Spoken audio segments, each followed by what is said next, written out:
warahmatullahi wabarakatuh.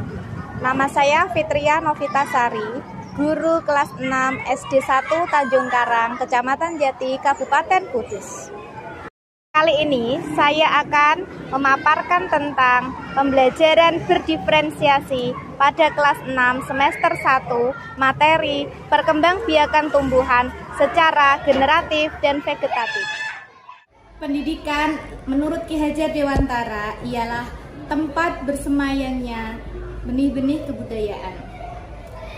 Keinginan yang kuat Ki Hajar Dewantara untuk generasi bangsa ini mengingatkan betapa pentingnya guru memiliki kelimpahan mentalitas, moralitas, dan spiritualitas.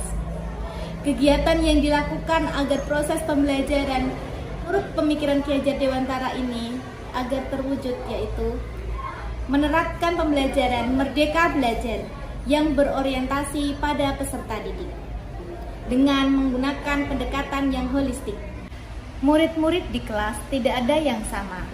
Mereka memiliki kebutuhan yang berbeda, preferensi belajar yang berbeda, minat yang berbeda, dan gaya belajar yang berbeda.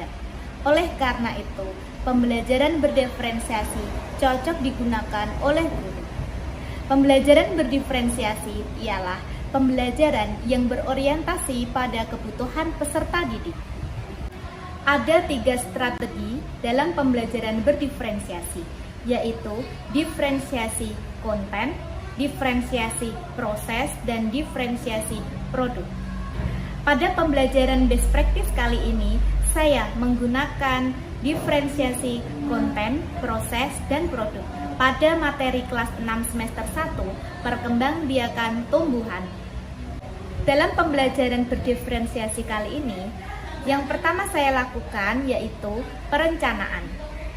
Saya melakukan tes diagnostik kepada siswa sebelum pembelajaran dengan cara memberikan angket kuesioner yang diisi siswa melalui WhatsApp group. Setelah itu, peserta didik saya kelompokkan menurut 3 gaya belajarnya, yaitu auditori, visual, dan kinestetik.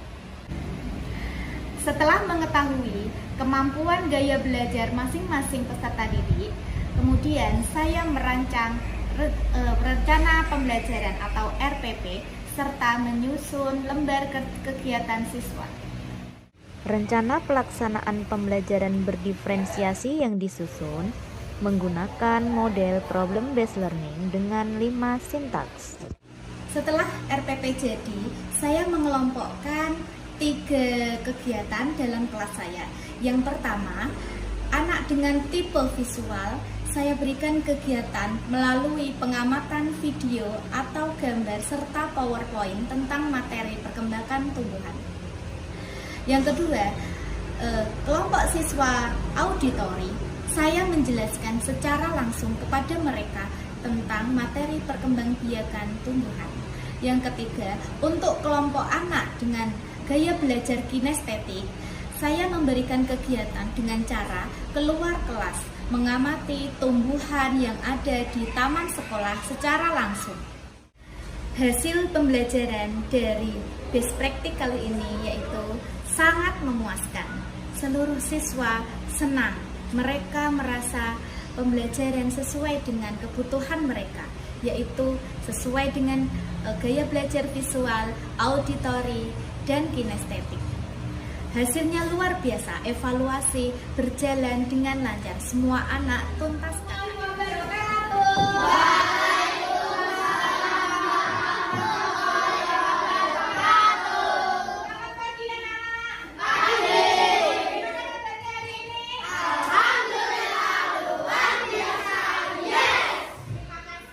Dalam pembelajaran berdiferensiasi di kelas, pemetaan kebutuhan belajar merupakan kunci pokok. Pemetaan kebutuhan belajar peserta didik berdasarkan 3 aspek, yaitu kesiapan belajar, minat belajar, dan profil belajar peserta didik.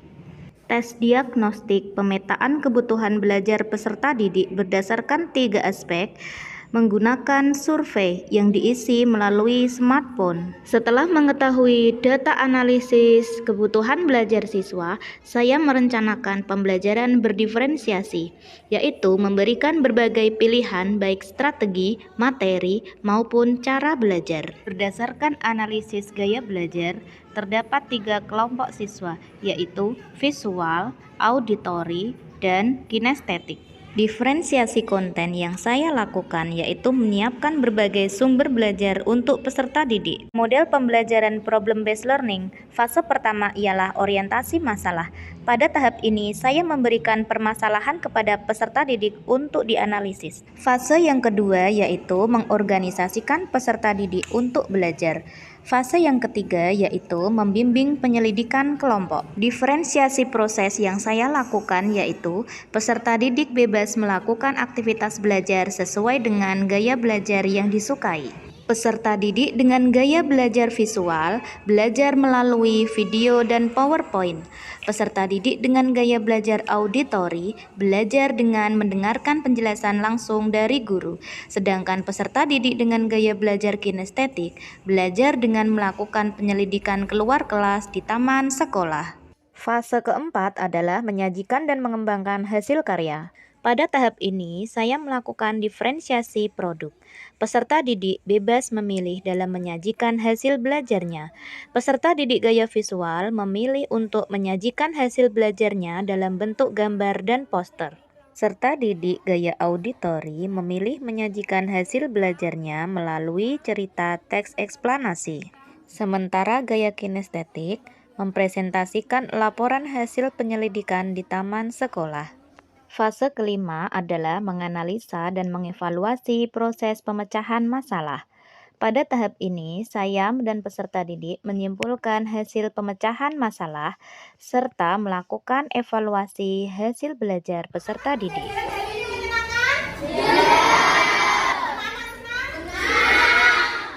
Di akhir pembelajaran, guru dan peserta didik melakukan refleksi. Hasil refleksi menunjukkan semua peserta didik merasa senang dengan pembelajaran yang telah dilakukan. Nama saya Kenzi, saya murid kelas 6 SD 1 Tanjung Karang.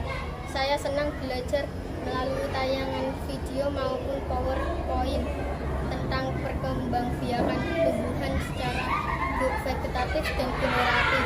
Terima kasih, Bu. Nama saya Aulia, saya murid kelas 6 SD 1 Tanjung Karang. Saya senang belajar dengan cara dijelaskan langsung oleh guru tentang perkembangbiakan tumbuhan secara vegetatif dan generatif. Terima kasih, Bu.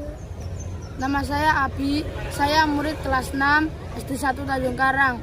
Saya senang pembelajaran di luar kelas karena saya dapat mengamati tumbuhan secara langsung yang berkembang biak secara vegetatif dan generatif.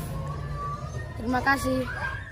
Demikian praktik best practice dalam pembelajaran IPA kelas 6 semester 1. Mari teman-teman guru hebat seluruh Indonesia saling berbagi, saling menginspirasi untuk kemajuan pendidikan di Indonesia.